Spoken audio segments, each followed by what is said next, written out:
From Neo to Dio, nerds are passionate about a lot of things, but there's something that they love above all else, and that is correcting people. This is a fan remake of Actually. Joining us today, he is the host of a podcast all about Doctor Who called the Subwave Network. It's Scott. Hey. She's still an Eccleston diehard even after all these years. It's Hol. Hello. And she hasn't seen an episode of Doctor Who in her life, but she's still here anyway. Kelsey! Hi! Okay, guys, thank you all so much for being here. The game is fairly simple. In front of me, I have a stack of incorrect statements about the nerdy, geeky media that you or some other nerds out there know and love. All you have to do is buzz in and correct them. There are only two rules. You can buzz in and interrupt me whenever you like. You don't have to wait until I've finished reading the question. You just need to prove that you are better than me and I said something wrong. And you must proceed all your corrections with an obnoxiously nerdy, actually. If you don't, I'm afraid I won't be able to give you the point. For instance, if I was to say that the superpowered Kryptonian-born Kal-El who works at the Daily Planet under his alter ego Clark Kent is better known to the world as Poop-a-Man. That is Poop-a-Man, Scott. Poop-a-Man. What you'd do, Scott, is you'd buzz in and say, his name is Superman. I love, the maturity gap between, Kels and Hol, who are just thoroughly unimpressed with my bullshit. And then I'm sitting here laughing. Yeah.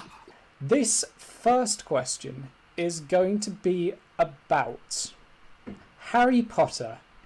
In Harry Potter and the Philosopher's Stone, Harry and Hermione, followed by Draco Malfoy and Neville Longbottom, sneak into the Forbidden Forest at night to rescue an injured unicorn. After finding the unicorn dead, Harry and Draco encounter Voldemort, who is using the magical properties of the unicorn's blood. The centaur Firenze saves Harry from Voldemort and explains that drinking unicorn blood can keep you alive, even if you are an inch away from death, but curses you to live a half-life in the process. Scott, you just buzzed in. Do you reckon you know what's wrong here? Actually, only Harry encounters Voldemort. It's not Harry and Draco.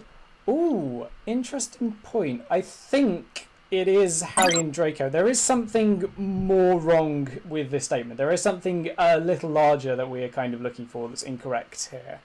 Holly, you're back in. Reckon you got it this time? Actually, Neville Longbottom wasn't with them.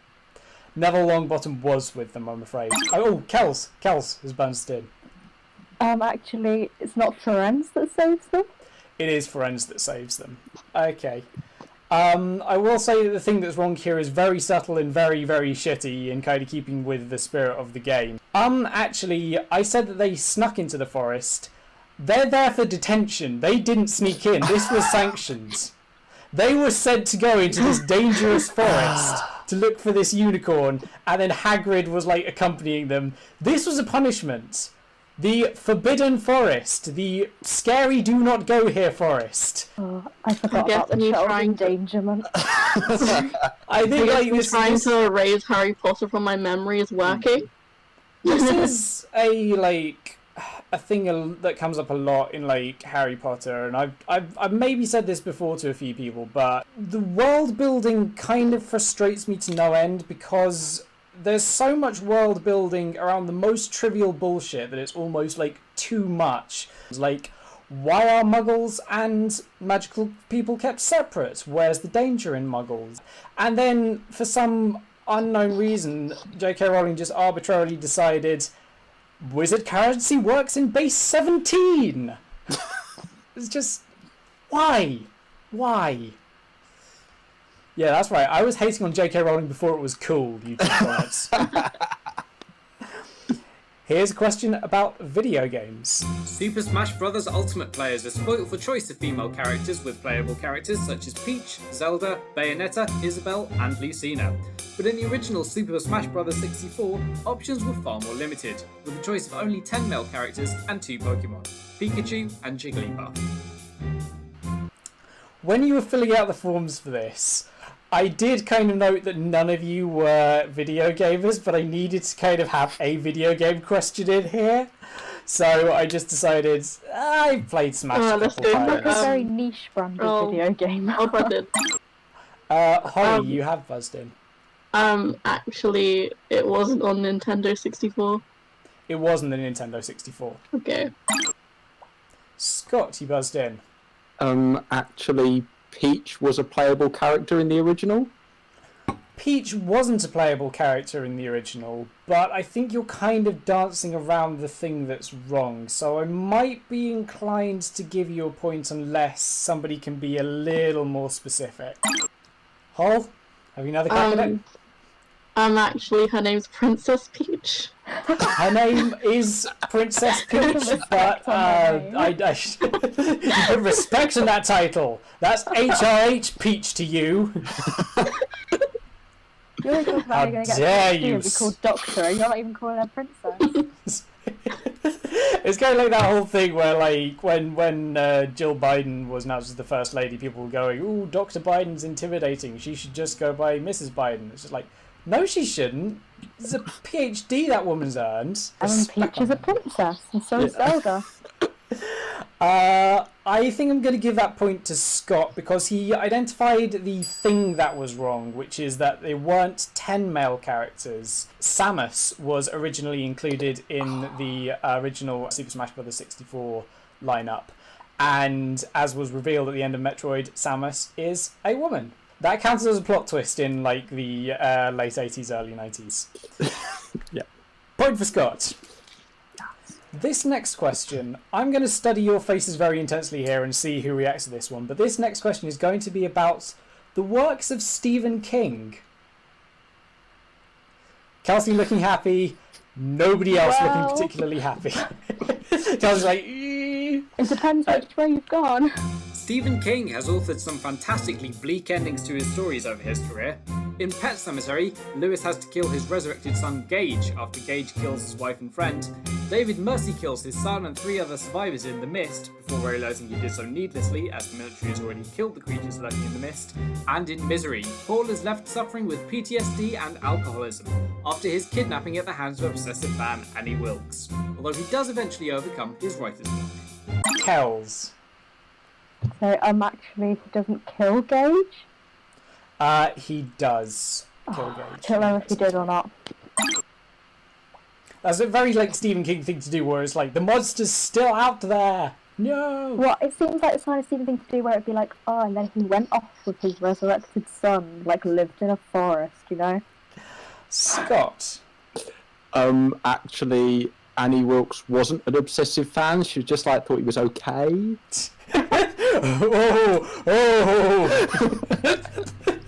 Kelsey's laughing because I think she knows that no, obsessive I could is... just see the amount of people I've just offended with that statement. I guess. When you say something wrong in one of these, it's like you can hear the forehead veins pop. You're like, how could you think that was a thing? I've read so many of these books. Yeah, no, Annie Wilkes was kind of an obsessive fan, and also, like most things in Stephen King books, a metaphor for cocaine. Holly, you were next. Actually, this is definitely a guess, but it wasn't confirmed that he was suffering with PTSD. This book did come out in the 80s, so maybe that wasn't an official medical classification yet, but I don't think that's what we're going for. I think there's something bigger that's wrong here. I'm going to say no points for this one. The ending to The Mist that I just described was the ending I don't like The Mist. From the movie. The book doesn't have any of that stuff. The movie ending was like fantastically like bleak, and he just realised, oh my god, what have I done? I killed everybody needlessly. The book just ends with them driving to Hartford. It's just them. I hate Stephen King's sci-fi books. I feel like the thing with Stephen King is that he's authored in basically like every genre conceivable. He writes horror really well, and I don't really like any of his others. You're gonna kind of find something to dig into, like, no matter what. Like, I'm kind of a fantasy guy, so I'm tempted to start reading The Dark Tower, but I also feel like that way madness lies. If you had to make a recommendation to, like, a newcomer, where would you say you should, like, start, Kelsey? See, I like the straight-up horror stuff. I don't like the fantasy stuff. I really like Gerald's Game and Misery. They're my favourites. And The Green Mile. Okay. This next question is going to be, sorry again, Kelsey, about Doctor Who. Yeah. The Slitheen were a family of criminal aliens from the planet Raxicora Cofalapatorius, who disguised themselves as various humans in leadership positions in Parliament using skin suits. Although they are impervious to bullets, the Doctor managed to find their weakness. As creatures made from living calcium, they required a lactic fluid to survive, and would die without it. Hol buzzed in just a second before Scott. Actually, it wasn't a lactic fluid, it was an acidic fluid, vinegar. That's close enough that I'm going to give you the point. You clearly have I don't something know that's what wrong type here. of fluid it is. So But I know it's the vinegar. weakness that I described there is in fact the Zygon's weakness. The Slitheen's weakness is Should've known much that more one. stupid. They're made of living calcium phosphate, so if you throw vinegar on them, they explode. And there's a scene where one of these like hulking great monsters is coming to like bust down the door in Rose's mum's apartment and just empties a bunch of pickles that she has lying around into a jug, throws it on this alien, and the alien just explodes in like a big burst of green slime. Which is I sometimes forget the Doctor Who's like a show that's intended for kids, and whenever I see one of those moments it's just like, oh yeah, no, I am immature for liking this. It's okay. This brings us on to our first shiny question. A question that we are calling Name That Princess! So, shiny questions are just like shiny Pokemon in that they're worth the exact same number of points, they're just a little bit different and a little bit rarer. On the next slide, I have 12 images of various different princesses from across the nerdosphere. I freaking love princesses. I love She-Ra, I love Disney, I love Princess Peach, and I will put respect on her name. I just want you to tell me their names. You don't need to tell me what they're from, just give me the names. If you've all got a pen and paper, then I'd like you to write them down. Your 12 princesses are here.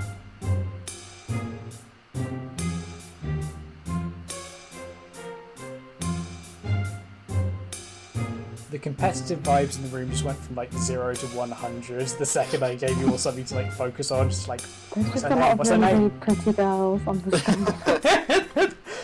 Kelsey, you're goddamn welcome. Holly reckons she is done. As does Kelsey. Not too distracted by the sexy. And Well, I only know Scott, like half of them, shortly so. afterwards. Okay, Okay, you know more than me. Holly, we'll start with you. Can you tell us who we have here? I only know two of them, I'm sorry. Don't apologise, don't apologise. First one's Princess Leia, right? And then the one at the bottom left is Princess Daisy. Well, both of those are correct, so I will say if nobody has an advance on two, that point is yours, and rightfully so. Kelsey, we'll go to you next. How many do you reckon you've got? Only those two. And then is 3 Princess Mononoke. There's Tiana from Princess and the Frog. Okay, so that's... The one next to Daisy's the Princess of Genovia. Yeah. There was like so many I knew, but I couldn't for the Yeah. life of me What's their remember. name? Okay, Scott, how many do you reckon you've got? Alright, so I've got Leia, Tiana, Daisy, Sansa Stark, I believe. And I think that top right might be Poison Ivy. Okay, that point is going to be shared between Scott and Kelsey, so that's a point each for you, each with 4 correct answers. Okay, going through left to right, top to bottom. We have Princess Leia from Star Wars, we have Ciri from the Witcher series of games, Princess Mononoke I accepted, although technically her name is San. I agree with you, Scott, that does look a lot like Poison Ivy, but her name is in fact Starfire from Teen Titans. We then have Deja Thoris from the Princess of Mars series. That's Princess Buttercup from The Princess Bride. That's Everybody her name. got- Damn. Kicking It was Princess themselves. Bride. We then have Princess Tiana from The Princess and the Frog. You have Eowyn from Lord of the Rings. Daisy, everybody got. Kelsey was right, that is the Princess of Genovia from The Princess Diaries, Mia Thermopolis. And Scott was right, that is Sansa Stark from Game of Thrones. The final one is Lumpy Space Princess from Adventure Time. Yeah, I recognised her. I couldn't remember her name, yeah. And I just wanted to have that in just so I had the chance to like have all these kind of like very regal sounding names and they'd be like Lumpy Space Princess. So it was a bit unfair to put Kelsey up against you two on a Doctor Who question. So now we're going to make it unfair in the other direction. This is a question about mythology and folklore that you're going to have to do against the classic students. Please don't Good hype luck. me up. The Greek god Zeus often used his shape-shifting ability to seduce a wide variety of men and women. Notable instances including seducing Leia as a swan, Ganymede as an eagle, Io as a bull, Eurymedousa as an ant, impregnating the princess Danae with the hero Perseus as a shower of gold, and impregnating the nymph Callisto whilst disguised as the goddess Artemis. Don't ask about the logistics of that last one. Yeah, have you seen those like pie chart memes of just like problems in Greek mythology? And there's a tiny sliver that says a mortal commits hubris, a tiny sliver that says mortal woes, and then most of it is just like Zeus couldn't keep it in his pants. Yeah, it gets to the point where you like stop bothering to learn it. Because there's just like, do you know what I mean? There's just too many, so I feel like I just assume.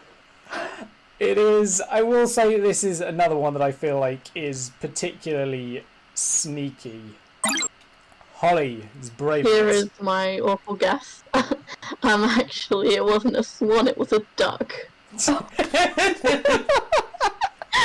just got like a massive corkscrew penis. It's just like this strange bird conspicuously showed up on my porch one day and started singing the DuckTales theme tune, and I was instantly smitten. DuckTales. Woo! Kelsey. I'm gonna hazard a guess. Actually, Danae was not a princess. Danae was a princess. I didn't realise how princess heavy this episode was. I'm very sorry. Scott, you buzzed in again. Actually, it wasn't an eagle, it was a bronze eagle. That's just a more specific type of eagle. Okay, I think we might call this one here. So I said that he seduced Io as a bull. Actually, he turned Io into a bull to kind of disguise her from an understandably quite jealous Hera. But he seduced an entirely different woman, Europa, whilst disguised as a bull. So lots of bulls. It's like... Yeah. It's one of those ones where, like, as a question writer, I'm super hyped because it's like we have two entirely different instances of bull-related sex mishaps. I feel like there's at least one more. Maybe not seducing, but there's definitely another, like, bull-related incident. Oh, tell me about the conception of the Minotaur.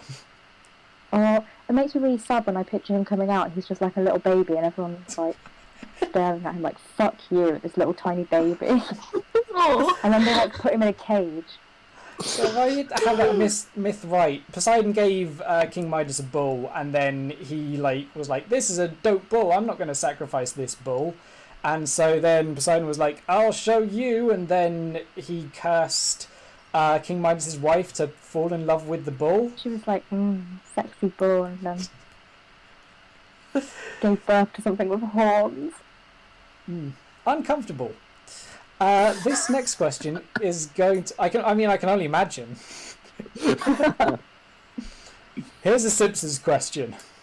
The episode A Star Is Burns, a crossover episode with The Critic, a show created by former Simpsons writers Al Jean and Mike Reiss, follows the Springfield Film Festival, judged by titular critic Jay Sherman alongside Krusty, Mayor Quimby, Marge and Homer. Homer finds himself conflicted between his loyalty to Marge and to his employer when he is split between Mr. Burns' self-aggrandizing project, A Burns for All Seasons, and Barney's more introspective film about his alcoholism, Pocahontas.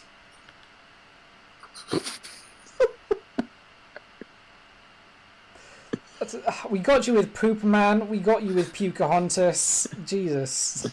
At this point in lockdown, like, any level of humour gets me. Hol. Actually, it's not his loyalty to Marge, it's his loyalty to his friends. That's not really what we're going for. Shall we say this is another one where no one gets the point? Really annoying me because I remember the episode, but I can't think. This I will say about this episode. There's like so many different memes that came from this one episode alone. Non-Mexican Union equivalent of Steven Spielberg was from that episode. The phrase "I said the quiet part out loud" comes from this episode. And the thing that is wrong also comes from this episode, which you might remember. Homer isn't caught between Pocahontas and Burns for All Seasons. He's caught between Pocahontas and Hans Moleman's entry, Man Getting Hit by Football. A film in which Hans Moleman gets hit in the groin with a football. I was saying Boo Earns also comes from that episode. Here's a question about comic books. Amalgam Comics was a publishing imprint shared by Marvel and DC, where the two publishers merged their characters together to make new characters. This resulted in some weird and wonderful pairings such as a Lobo and Howard the Duck hybrid called Lobo the Duck, and Silicon Man, a combination of Plastic Man and Sandman. But it also yielded more obvious pairings such as Super Soldier, a combination of Superman and Captain America, White Claw, Batman and Wolverine, and Dr. Doomsday, Doomsday and Dr. Doom. Kelsey. Complete guess because I know nothing about comic books. I'm going to say, actually, it's not called White Claw. That is correct, yes! Because that's a drink, isn't it? That's their, like, Yes, exactly, and I was so hoping someone was going to get this. Yes, White Claw is a popular brand of alcoholic seltzers. The Wolverine-Batman mashup was called Dark Claw. This brings us on to our second shiny question, a question called Find the Fake. This one I suspect is going to devolve into a lot of guessing very, very quickly. But on the next slide there are 12 different pictures. One of them, and I promise you, no matter how weird they are, only one of them does not belong with the rest. You just need to tell me the letter that is next to the fake thing and I will give you the point. These are all going to be pictures of classic Doctor Who monsters. So, I can't wait. find the fake.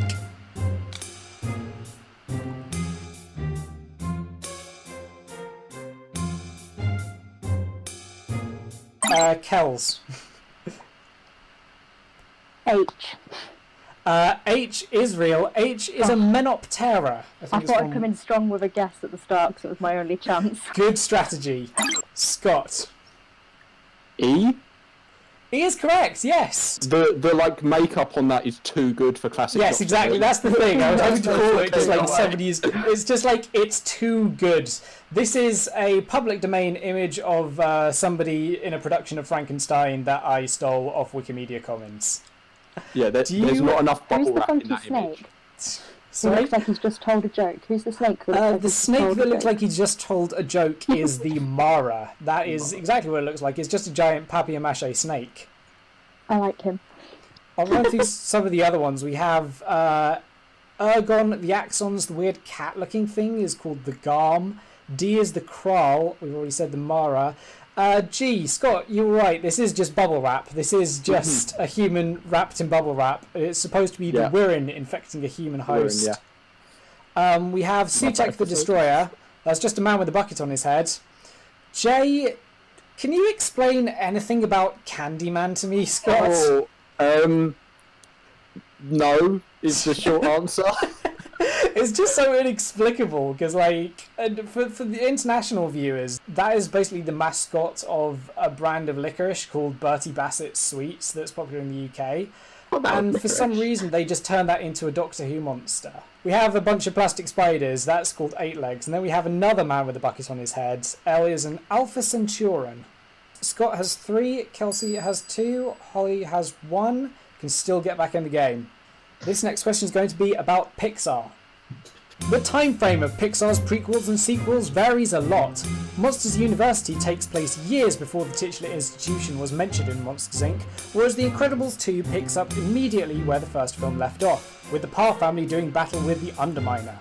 Finding Dory takes place a year after the events of Finding Nemo, and Toy Story 3 takes place a full decade after Toy Story 2, with the now 17-year-old Andy leaving for college. Just scrutinising every single word in that one. Kels. Actually, the university's never mentioned in Monsters Inc. That's correct, yes! I don't know, I need to stop sounding like so surprised when like somebody gets the right answer. I feel like that's very insulting. So this was actually a really weird kind of plot hole that I just wanted to go into detail about this. Monsters University isn't mentioned in Monsters Inc. and in fact at one point Mike says to Sully that he's been jealous of his good looks since 4th grade in the original film. And this got like Dan Scanlon, the director of Monsters University, actually wanted to put in a scene that explained it where they were briefly at elementary school together but had just forgotten each other. And then John Lasseter just told him, leave it. No one will care. He was right. No one cared except for like a bunch of nerds on a game show all trying to scrutinise it in detail. We noticed. Here's a Star Wars question. Solo infamously boasted that the Millennium Falcon made the Kessel Run in less than 12 parsecs when Luke and Obi-Wan came to him asking for passage to the Rebel base, in spite of the fact that parsecs are a unit of distance and not time. This discrepancy has been addressed by George Lucas himself. The Millennium Falcon's superior navigation computer allowed it to travel shorter distances between points and arrive at its destination faster. The record-breaking run through hyperspace can be seen in Star Wars: A Solo Story, although it actually took slightly over 12 parsecs. Scott, you buzzed in, shortly followed by Kelsey. Actually, the title is Solo: A Star Wars Story. I was just about to say that as well. One sec. Solo Star Wars. Solo: A Star Wars Story. Ah, God. You know what? That's not what we're going for, but it is a more blatant error than the thing that's actually wrong here, so I feel like my hands are tied and I have to give you the point. Here's the thing, I'm glad when something like this happens, because if you don't tell me, the comment section will. They will eat me alive. Yeah. I'm already usurping on somebody else's territory. Don't sue us, drop out, please. The second my nerd cred drops, the second they're on me. The thing that's actually wrong here is I said that they were looking for passage to the Rebel base. The Rebel base is on Yavin 4. At the time, they were trying to get passage to Alderaan, which they didn't know had been explodified by the Death Star earlier. This brings us on to our next and final shiny question, called Hear Me Roar. So the way this one works is going to be slightly different. I am going to give you some audio clips of characters saying, "No!" All I need you to do is buzz in and tell me the name of the character going "no," or if you can't remember that, where it's from. So here's your first one.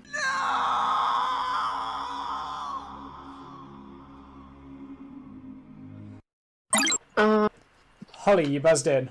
I don't know. Is it from Shrek? It's not from Shrek. Keep tugging on that fantasy thread and see where it gets you. Vibes. I don't know. Scott. Actually, is it from Frozen? It's not from Frozen. Okay, stop tugging the animated thread. Keep tugging on the fantasy thread. Kels. Is it from Star Wars? It's not from Star Wars. Holly. Actually, is it from Game of Thrones? It's not from Game of Thrones. I feel like we kind of... Ooh, Scott. Actually, is it from Lord of the Rings? It is from Lord of the Rings, yes! Keep bushwhacking and eventually you'll get there. This is, this is Frodo watching Gandalf fall off the cliff in the Mines of Moria.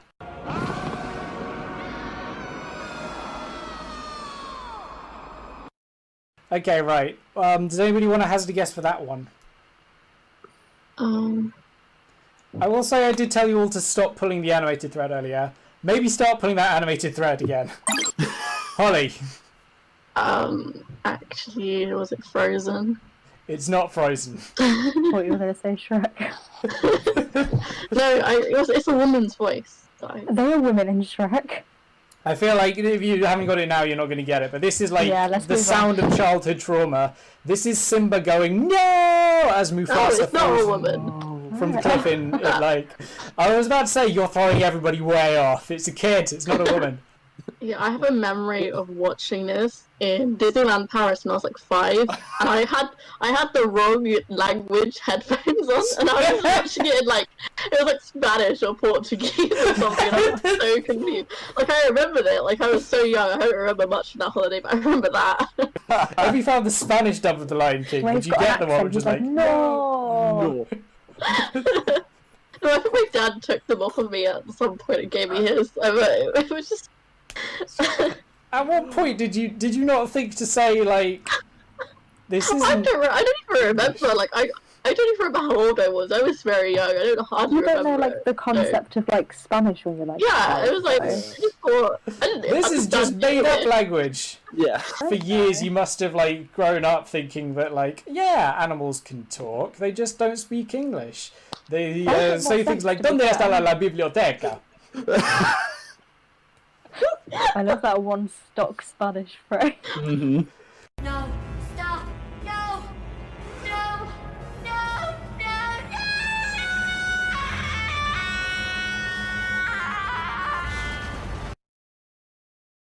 Okay, that hurt my ear. I will say that like just for the purposes of this, because of technical difficulties, we've had to get Holly streaming this at max volume, and it's still really quiet for everybody else. That one was loud. That one was good. Yeah, that one was loud. Well, it's good. Recognise it. Sounded like a TikTok sound. What the heck? I wouldn't be surprised if this had managed to like find its way into like a TikTok video. Again, this one I feel like is slightly trickier. This is from Portal. This is GLaDOS having the core painfully transferred into her and screaming "No!" in that kind of like weird auto-tuned way.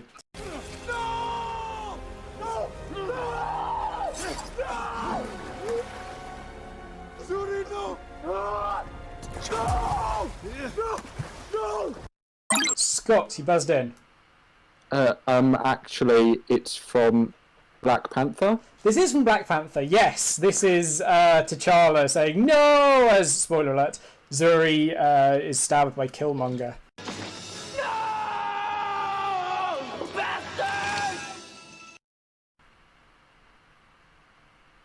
And there goes the monetization we could possibly get on this video. He was very angry. Oh, it's a bastard. Oh, okay. I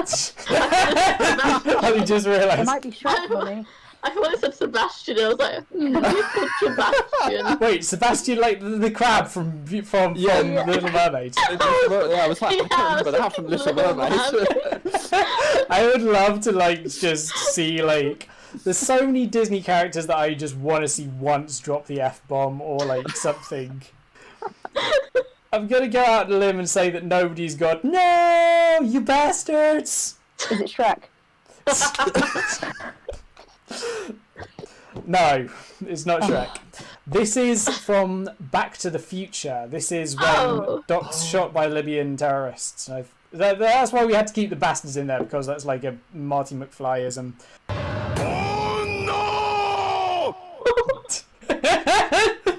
Okay, pause it. I am so sorry for having that right in your ear holes. That was a real shock.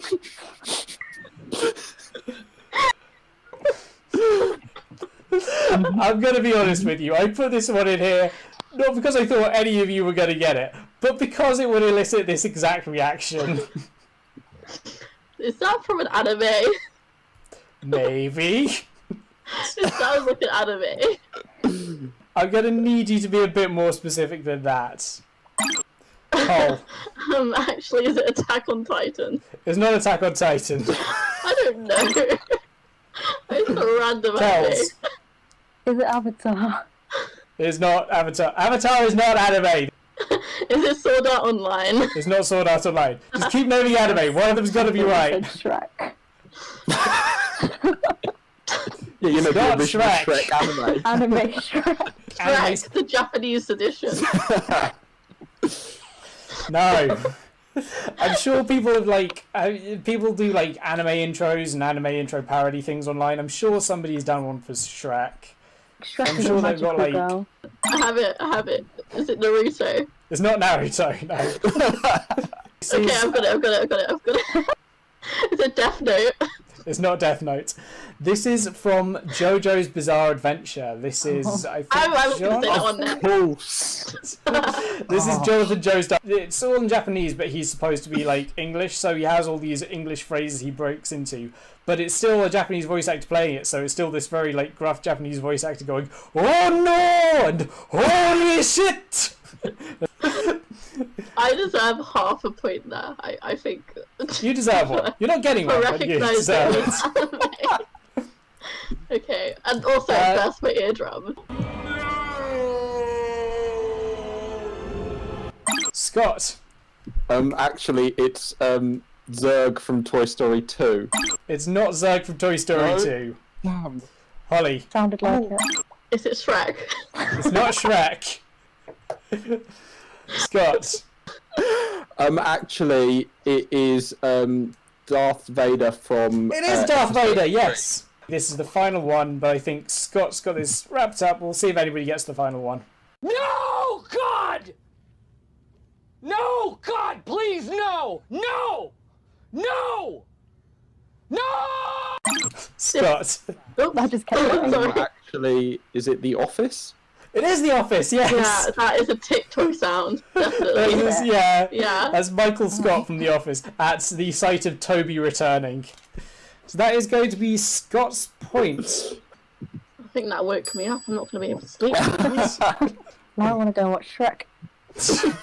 This brings us to our final question. I think Scott has this pretty much wrapped up, but Holly and Kels, you can still answer this one for the sake of glory, because this final question, as always, concerns real-life skills.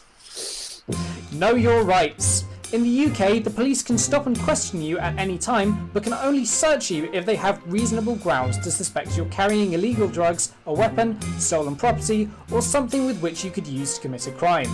A senior police officer can approve a search without the reasonable grounds mentioned above, but only if it is suspected that serious violence could occur, if you're being uncooperative, for instance if you refuse to state your name, where you've been, where you're going, or why you're in the area, or if it's suspected that you have recently used a weapon. I feel like I should know this, because I'm doing a degree in politics.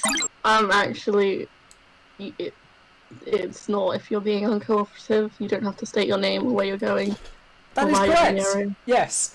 Being uncooperative is not a valid grounds for a search. Police officers may ask you these questions if they stop you, but you're under no obligations to answer.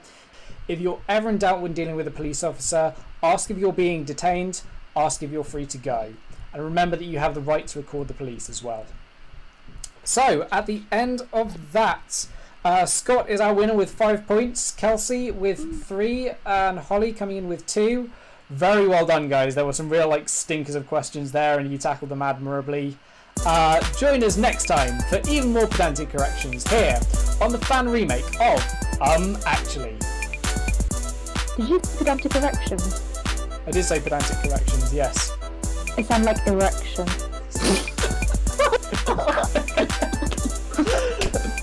There's the end, see it. There's the end state right there.